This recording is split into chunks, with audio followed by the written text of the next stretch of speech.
Abner o Abner es uno de aquellos personajes muy pocas veces mencionados o prácticamente desaparecidos que no están en los evangelios y que tuvieron un papel sumamente importante al colaborar con Jesús, al igual que lo hace David Zebedeo. Por esas circunstancias ocurre que no se le menciona prácticamente en ningún evangelio, pero tal vez está levemente mencionado de forma indirecta cuando se habla del grupo de los 70, ese grupo que Jesús envía a predicar. Abner, según los documentos, era uno de los líderes de ese grupo. Abner probablemente fue uno de aquellos personajes que más retuvo íntegramente el mensaje de Jesús, las palabras de Jesús, su mensaje sí, lo retiene y lo confirma. Y fue uno de aquellos grupos, muy pocos, que siguieron proclamando con la mayor fidelidad posible el mensaje que Jesús había traído a la tierra. Se establecen después de la muerte de Jesús en Filadelfia, ahí en Perea, y junto con Lázaro y sus hermanas mantienen una especie de congregación en esa zona. Muy fieles al mensaje de Jesús. Lamentablemente, divergencias con la iglesia de Jerusalén en cuanto a varios puntos de vista, con Santiago sobre todo, el hermano de Jesús, y especialmente Pablo, hicieron que Abner se aislara, se encapsulara mucho más todavía en aquella zona de Filadelfia, y que lamentablemente ese mensaje que podría haber tenido el potencial de cambiar el mundo, transformarlo, no se expande, no se predica plenamente. Incluso algunos discípulos de Abner van a esa antigua escuela de sabiduría, a ese anfiteatro ahí en el lago Urmia, pero son tan intransigentes en su estilo, en su forma de transmitir este mensaje inalterado de Jesús, que causan una división y finalmente la prospera.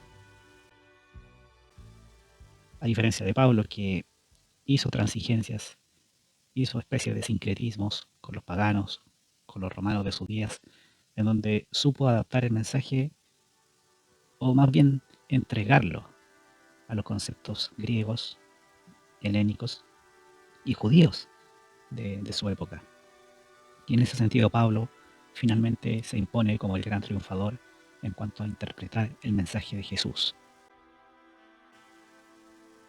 Abner, en cambio, sucumbe, se aísla, se empequeñece y colapsa sobre sí mismo con esa congregación de Filadelfia que incluso más adelante es posiblemente absorbida por el Islam. Así que si bien se mantuvo el mensaje íntegro de Jesús, se provoca la paradoja de que la misma intransigencia de Abner hace que ese mensaje íntegro desaparezca. Y esto nos trae muchas lecciones a los lectores del libro Durante. Para empezar, es bueno tener clara la diferencia entre lo que es absorber y lo que es integrar.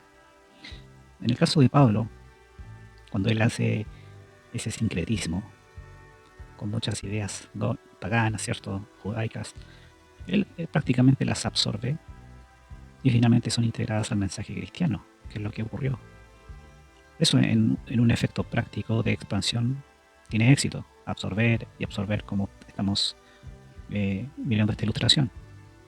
Pero el punto es que los transmisores de una revelación no deben hacer esto tampoco, no deben absorber cualquier enseñanza, cualquier idea, a costa de sacrificar una revelación.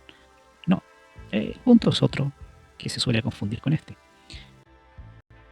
El punto es que la revelación debe integrar, como vemos acá, como una cera de un vehículo, se integra al objeto, se adapta al objeto y su sustancia, su forma de transmitir algo es la que se impregna sobre las demás formas, sobre las demás estructuras. La cera, por ejemplo, mantiene su consistencia, mantiene sus propiedades químicas, y se adapta a cualquier vehículo donde es aplicada. La diferencia de absorber es integrar. Y ese es el punto. La revelación, al igual que un manantial puro que fluye e integra con esa agua viviente un árbol, un bosque, una planta, un riachuelo, y se integra a ellos, los permite germinar sin transformar necesariamente su estructura, sino contribuir a la misma, es lo que provoca el beneficio. No hablamos de contaminar la fuente del agua.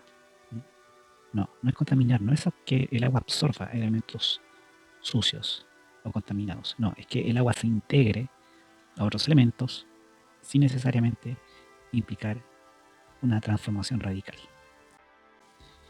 Pues bien, amigos, ese es el objeto de la revelación. La revelación debe estar destinada a integrarse y a explicar y contribuir en aquellos elementos en que las religiones evolutivas están en la Tierra.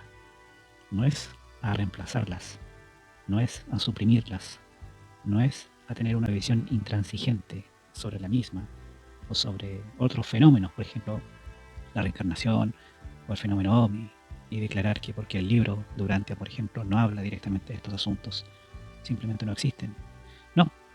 No, no sería el punto, no sería integrar lo que está diciendo la revelación parcialmente revelada con algunos asuntos a realidades que ya existen. Entonces ahí se entiende que la especulación creadora juega un papel con las pistas que nos da el libro para integrar a la revelación a hechos que ya existen. La revelación debe ser integrada a la realidad, no debe transformarse en una subrealidad sectaria. De lo contrario, no seríamos diferentes a aquellos grupos que se disfrazan para los eventos de Star Wars o El Señor de los Anillos y crean toda una subrealidad, por cierto entretenida, por cierto social, de compañerismo y amistad, pero que se mantiene en una especie de círculo cerrado psicológico en la cual no hay un mayor contribución, ¿cierto? O expansión a la humanidad, salvo la entretención.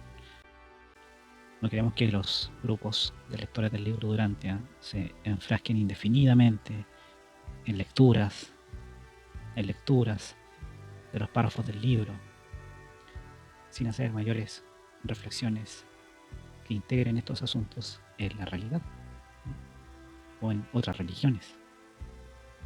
La idea es proveer elementos que vayan a sumar a esas religiones, a esa realidad, a esas cuestiones políticas, filosóficas, de misterio, de enigmas, que deja abierta la revelación Durantia y que permite llenar esas lagunas, esos huecos, para que se vaya explicando la realidad de los fenómenos, tanto en filosofía, en religión, en ciencia, en antropología, en política. Y de esa manera, el lector individual de los documentos podrá formarse un esquema apropiado de los mismos y en su trabajo personal saberlo integrar a la política, a lo social, a la religión. De esa forma el libro tendrá un impacto en la humanidad y nos encontramos en un punto crucial en que debemos hacer un esfuerzo para evitar encapsularnos en grupos cerrados, monótonos, que estén pendientes de caer en una especie de bucle sin fin. Esa no es la razón por la cual los reveladores entregaron el libro. No fue para crear una religión más, un submundo más, sino que la revelación se integrara a la realidad de los conceptos que ya existen en la humanidad. De esa forma podremos contribuir a la edad de luz y vida futura que vendrá algún día, en épocas distantes tal vez. Pero queremos acelerar eso, contribuir con un grano de arena a ese proceso y evitar que el mensaje vuelva a encapsularse o vuelva a morir sincretizado prematuramente, como también le pasó a Pablo al mezclarlo con otras ideas. Es un punto un poco complejo, pero no debemos perder el rumbo. Estamos en un momento crucial para la revelación, para la expansión de la misma.